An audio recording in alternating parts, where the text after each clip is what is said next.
Inatasan na ni Philippine National Police Chief, Police General Jose Melencio Nartates Jr.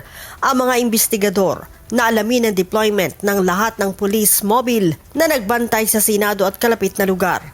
Ipinasusuri din ito ang deployment logs, dispatch records, mobility records, duty rosters at anumang available na body camera footage mula sa mga unit na nakadeploy sa paligid ng Senate Complex at kalapit na lugar noong May 14.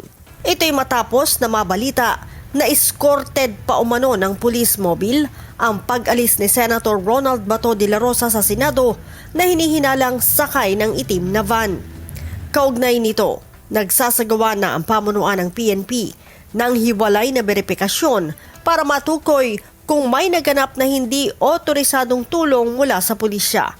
Nauna nang kinumpirma ni Pasay City Police Chief, Police Colonel Joselito De Sesto, na siyang nasa loob ng puting police vehicle na nakita sa isang viral video na umaalis sa Senado bandang 3:00 ng madaling araw noong May 14.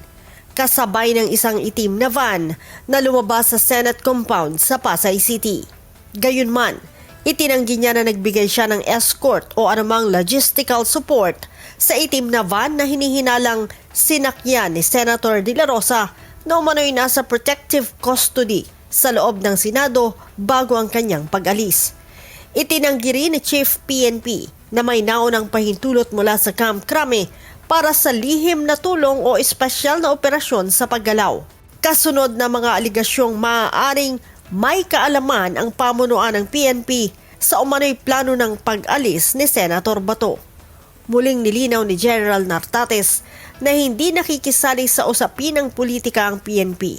Nananatili niya silang profesional, apolitikal at tapat sa konstitusyon at rule of law.